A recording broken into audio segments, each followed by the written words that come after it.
Hola, les damos la bienvenida a Aprende en Casa 2, un espacio en el que vamos a poder estudiar y divertirnos desde nuestros hogares. Hoy nos acompaña nuevamente la maestra Cecilia Vargas. Maestra, ¿cómo está? Hola Juan Carlos, muy bien, ¿y tú? Muy bien, muchas gracias. Ton, ¿cómo estás? Hola, muy contento de seguir aprendiendo. Todos estamos contentos. Hoy vamos a tener el gusto de estar con ustedes en esta clase de historia de quinto grado. ¿Están listos? ¿Listos? Estoy lista. Bueno, comencemos. Oigan, yo no sé, Ton, pero yo me quedé muy picado con la clase pasada, ¿eh? Me interesaría conocer más. Sí, yo también. Ya quiero saber qué fue lo que pasó cuando el ejército estadounidense llegó a la capital. Sí, claro, yo también quiero saber. Fui hace unos meses al castillo de Chapultepec y les voy a contar que ahí es el Museo Nacional de Historia. Y una de sus salas recuerda el asalto al castillo de Chapultepec, que en ese tiempo era un colegio militar. Así es, Don. Ya me metí en su conversación. Bueno, de hecho, el origen del castillo se remonta a la época colonial, cuando en 1785 el virrey Bernardo de Gálvez ordenó la construcción de un castillo en la cima del cerro que sería usado como una casa de descanso, y posteriormente al castillo se le dio otro uso. Fue en 1833 que se decidió que el edificio se usaría para dar albergue al colegio militar, que por fin se inauguró a principios de los 1840s. Si quieren saber más sobre la historia de Chapultepec, pueden consultar la página del Museo Nacional de Historia. A mí la verdad es que me encantan las pinturas que hay en ese museo. ¿Sabían que en ese museo hay un mural que cuenta la historia de la intervención norteamericana? No, yo no. ¿Sí? Vamos a verlo. El mural es de Gabriel Flores. ¿Qué pueden ver en la imagen? Ah, yo la vi, maestra. Representa a uno de los llamados niños héroes. Sí, claro, es, según yo, Juan Escutia, ¿verdad, maestra? Bueno, yo lo identifico porque parece que está cayendo al vacío envuelto en la bandera de México para, pues según yo era para defenderla de los invasores, ¿no? Así es, eso es lo que cuenta la historia. La verdad es que como Juan Escutia y los niños héroes, hubo muchísimos cadetes más que lucharon en esta guerra. Ellos lucharon en la batalla de Chapultepec el 13 de septiembre de 1847, y ese fue un episodio súper importante de la guerra contra Estados Unidos. Wow. Esta fue la última batalla que se libró antes de que el ejército estadounidense llegara a la capital de nuestro país y se declarase victorioso, firmando los tratados de Guadalupe Hidalgo, con los que perdimos más de la mitad de nuestro territorio. En el mural, lo que se representa es el sacrificio que hicieron los jóvenes cadetes por nuestra nación, y podemos ver a la nación simbolizada en la pintura en la forma del águila que aparece detrás del joven. ¡Wow! ¡Qué interesante, maestra! Queremos seguir aprendiendo más, queremos más. Claro que sí. Sigamos adentrándonos en este tema y recuerden que para recrear este momento histórico en nuestras mentes debemos usar nuestra imaginación. Muy bien, me parece. Sí, me encanta usar la imaginación. Pues miren, cuando los norteamericanos llegaron a la Ciudad de México, lo hicieron por diferentes zonas, sobre todo por la zona sur, y se libraron varias batallas. Primero fue la batalla de Padierna, que está cerca de la zona de San Ángel y Tlalpan. Después, en Churubusco, hubo una batalla importantísima, donde las fuerzas mexicanas se encontraban en un convento que el día de hoy es el Museo Nacional de las Intervenciones. En esta histórica batalla, después de una refriega muy nutrida, el general estadounidense David Twiggs llegó al cuartel mexicano y le pidió al general Pedro María Anaya que le entregara todas sus municiones, como una manera de hacerle saber que estaba derrotado. Y el general Anaya, respondiéndole, le dijo al general Twiggs, porque claro, el general Twiggs lo que le pidió es que le entregara el parque, es decir, las municiones, el armamento. Okay. Y lo que le respondió el general Anaya fue, si hubiera parque, usted no estaría aquí.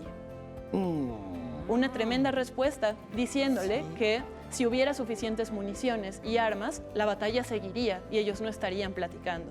Exacto.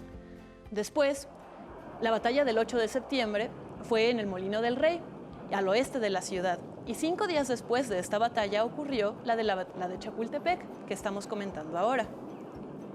¿Qué les parece si vemos el siguiente video para comprender mejor qué sucedió en esa batalla y el papel que desempeñaron en ella los jóvenes mexicanos? Me parece muy bien. Sí. Sí. Hay que verlo. La guerra entre México y Estados Unidos comenzó el 13 de mayo de 1846, cuando los norteamericanos le declararon la guerra a nuestro país con la intención de apoderarse de los territorios del norte, entre ellos la Alta California.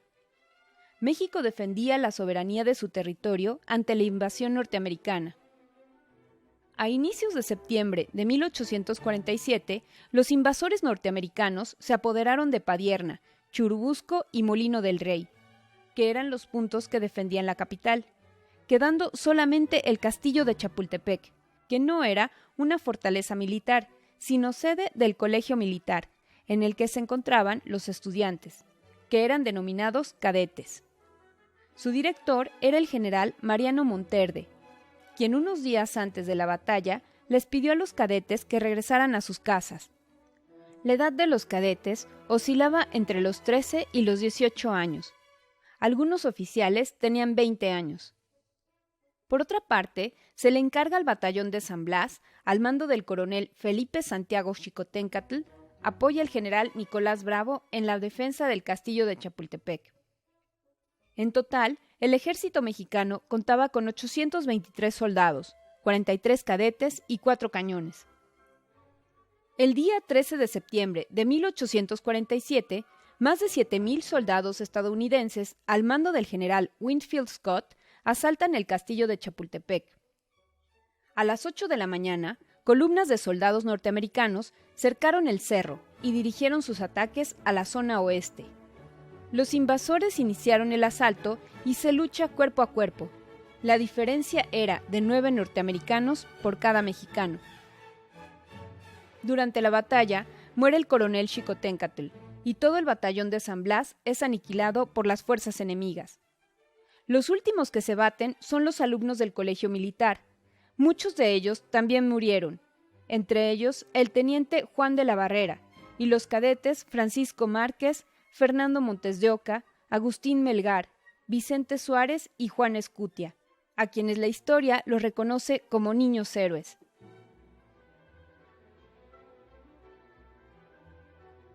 Juan de la Barrera. Ingresó al ejército a los 12 años de edad. Por su conducta ejemplar y por ser hijo de militar, a los 13 años se le otorgó el grado de subteniente. 2 años más tarde, ingresó al colegio militar. En 1847, ya en el colegio, formó parte del batallón de zarpadores, siendo teniente en ese momento. Murió a los 19 años a la entrada del castillo. Agustín Melgar. Ingresó al colegio militar el 4 de noviembre de 1846, pero fue expulsado por faltar a una revisión. Reingresó al colegio el 8 de septiembre, junto con Juan Escutia, Hilario Pérez de León y José Arias, después de la batalla de Churubusco, 5 días antes de la batalla en el castillo de Chapultepec.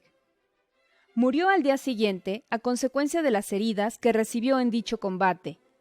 Hilario Pérez y José Arias sobrevivieron a la batalla. Juan Escutia. Nació en Tepic, Nayarit, en 1827, por lo que tenía 20 años el día del combate. No existen registros que lo marcan como cadete, pero sí se sabe que ingresó 5 días antes de la batalla, y al igual que Vicente Suárez, era centinela. A él se le atribuye haber saltado con la bandera.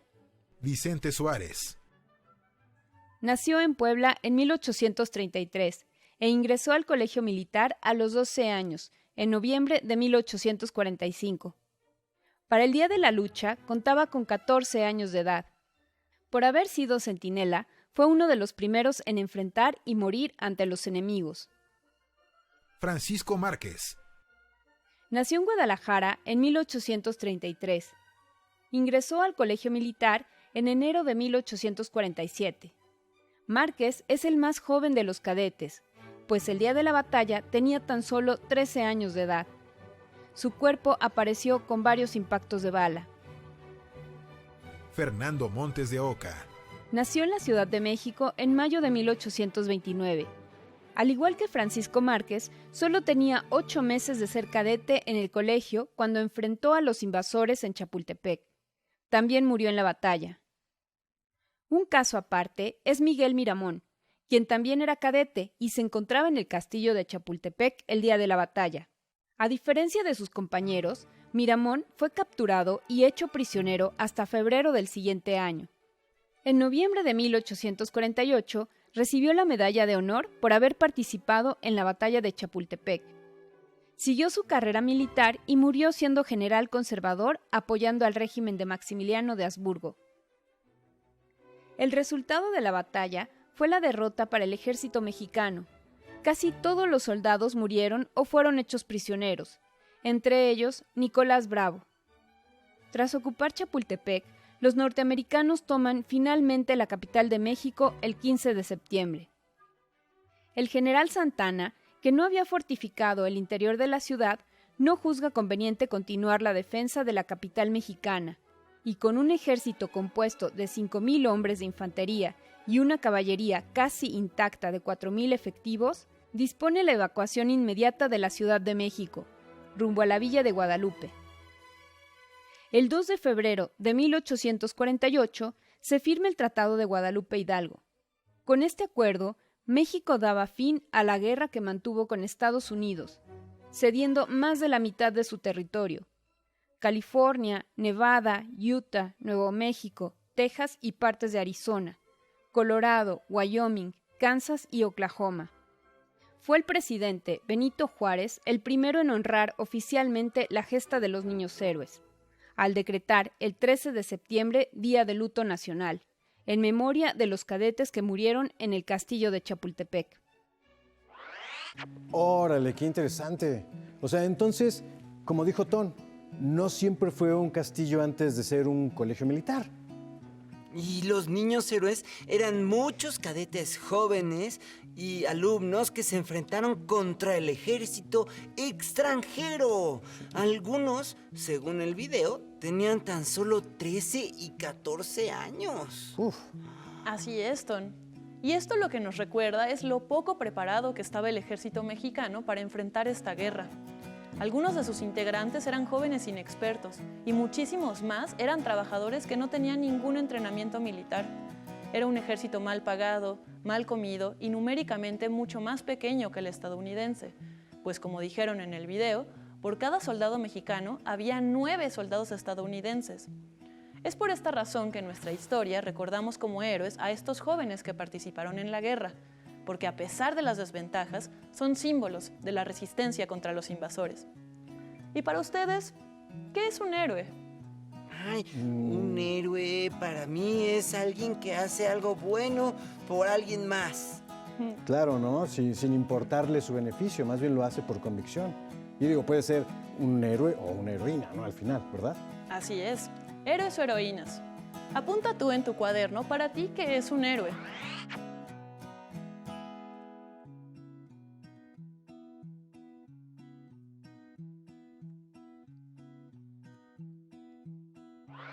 Sigamos viendo esta guerra.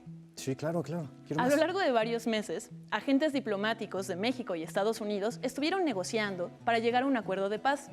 En estas negociaciones, Estados Unidos lo que quería era apoderarse, además de Nuevo México y California, también de Baja California, partes de Tamaulipas, Nuevo León, Chihuahua y Sonora. Pero los negociadores mexicanos se opusieron firmemente.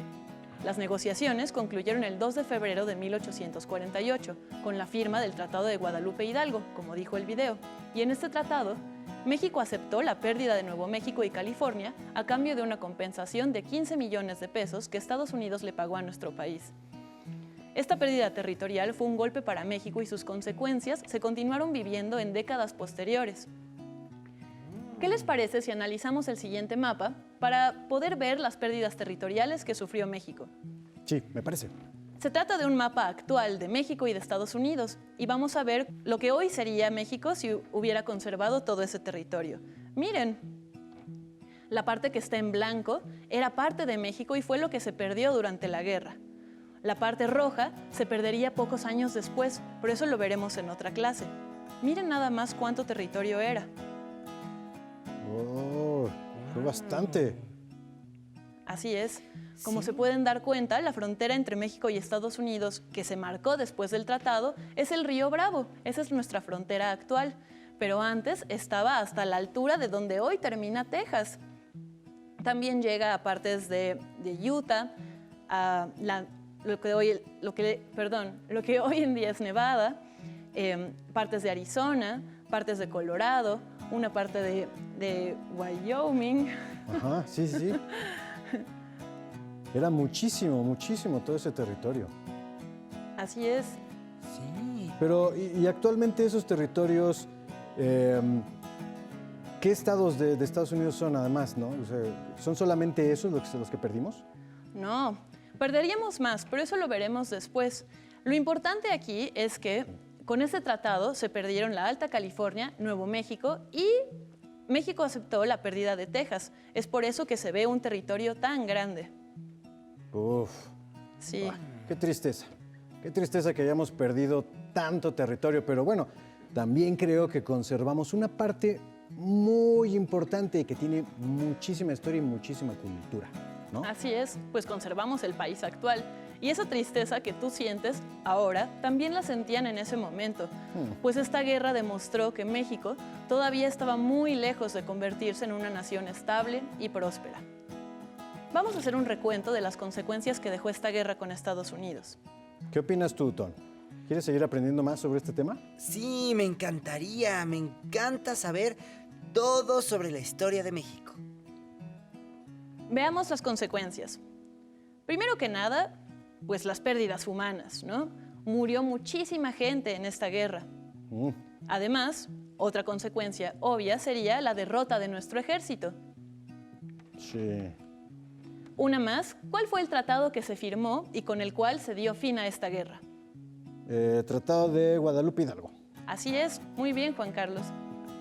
Además, una consecuencia importantísima de esta guerra es que se definió la frontera moderna que tendría México, excepto por la pérdida de la Mesilla, que veremos después. Ese fue el último cachito que definiría nuestra frontera moderna, pero el resto se definió durante esta guerra y gracias a este tratado. Otra consecuencia muy grave de esta guerra es que agravó la inestabilidad política y económica de nuestro país. Fue una crisis de la identidad nacional, fue una crisis de la nación. Después de la guerra no quedaba claro qué era México, quiénes eran los mexicanos, hasta dónde llegaba. Después de la guerra vendría todo un debate acerca de cuál era la mejor manera de organizar lo que quedaba del país, por supuesto. Híjoles, fueron muchísimas consecuencias, qué horror. Así es, la seguiremos viendo. Si Perfecto. quieren saber más, recuerda que los museos son una herramienta buenísima para conocer lo que sucedió en épocas pasadas. Te recomiendo mucho hacer un recorrido virtual por el Museo del Caracol, que está también en Chapultepec. Vamos a ver la siguiente cápsula para que lo vayan conociendo un poco más. En el bosque de Chapultepec, en la Ciudad de México, se ubica un museo de historia que, aunque es de interés para gente de todas las edades, está pensado especialmente para niños y jóvenes. Es la Galería de Historia, mejor conocida como Museo del Caracol. Este nombre se debe a su peculiar estructura, diseñada en los años 60 por el arquitecto Pedro Ramírez Vázquez. Es, en efecto, un edificio que se recorre en espiral, siguiendo la forma de un caracol marino.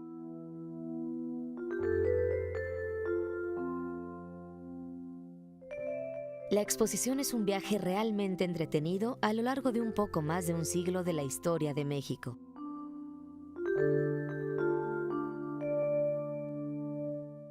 Comienza con los últimos años del virreinato y termina con la firma de la Constitución de 1917 que aún nos rige. Todo está narrado a través de ciertos elementos visuales. Dioramas, que son escenas teatrales en miniatura con detalladas decoraciones y numerosas figuras, vestidas minuciosamente según las épocas. Representan los acontecimientos y su atmósfera característica. También maquetas, reconstrucciones a escala de edificios en los que ocurrieron episodios importantes.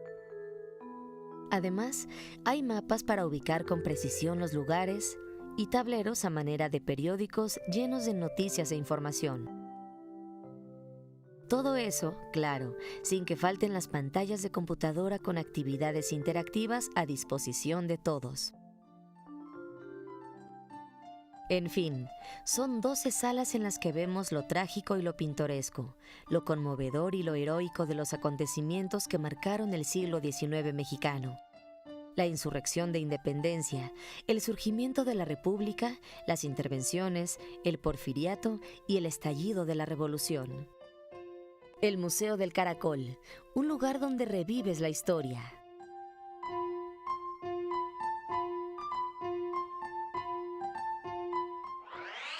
Qué interesante. Sí. A mí me encanta ese museo. Quiero ir. Por cierto, ya tiene 60 años. Después de que vayamos ahí, podemos ir también al castillo de Chapultepec para seguir aprendiendo.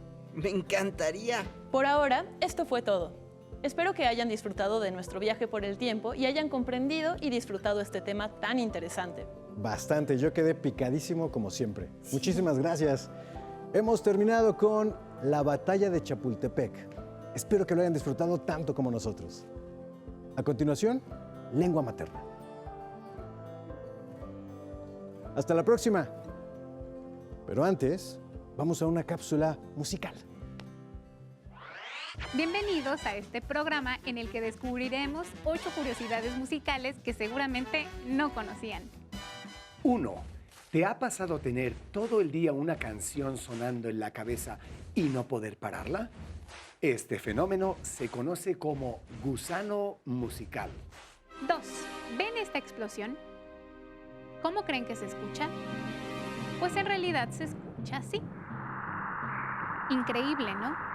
Es porque para que el sonido pueda propagarse, son necesarias las partículas que se encuentran en nuestra atmósfera, es decir, en el aire.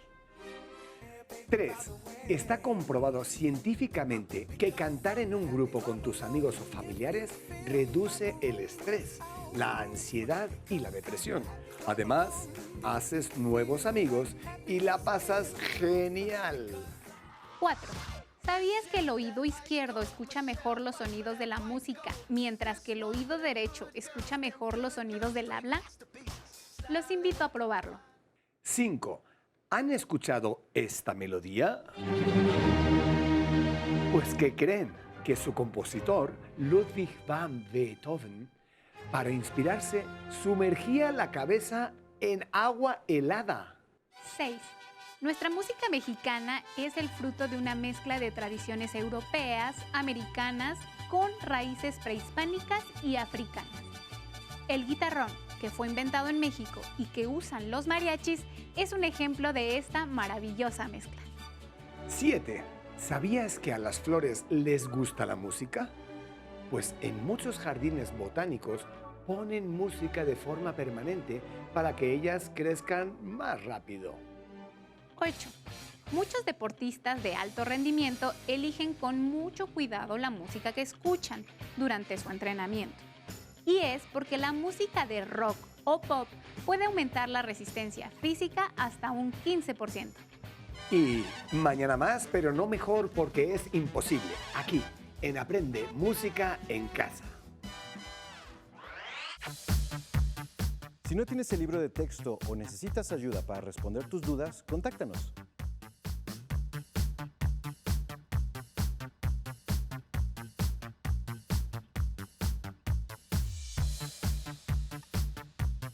También puedes encontrar los libros de texto en la página conalitech.cep.gov.mx. Si quieres volver a ver los programas de Aprende en Casa, los puedes encontrar en la siguiente liga: aprendeencasa.cep.gov.mx. No se muevan de sus lugares. Tenemos algo muy importante para ustedes. Acompáñenos.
Te enseñaremos cómo armar un cubrebocas con ayuda de un adulto.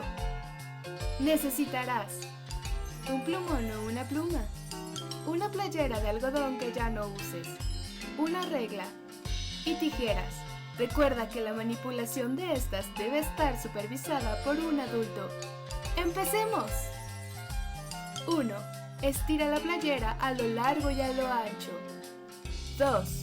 Marca con el plumón o la pluma y con ayuda de la regla 10 centímetros de largo, partiendo de abajo hacia arriba. Repite el paso anterior del otro lado de la playera. 3. Traza la línea horizontal entre los dos puntos. 4. Con ayuda de un adulto, corta sobre la línea horizontal que marcaste. Asegúrate de cortar por fuera de la playera. No introduzcas las tijeras en ella. 5. Ahora tenemos un pequeño pedazo de playera. Estira a lo ancho y con ayuda de la regla, mide y marca con el plumón o la pluma de 15 a 18 centímetros de largo de un lado, dejando un margen de 2 centímetros de alto arriba y abajo. 6. Nuevamente pide ayuda a un adulto para recortar las líneas marcadas. ¡Listo! Ya tienes un cubrebocas con 2 pares de cuerdas. Para colocártelo, deberás amarrar las cuerdas sobre tu cabeza y alrededor de tu cuello.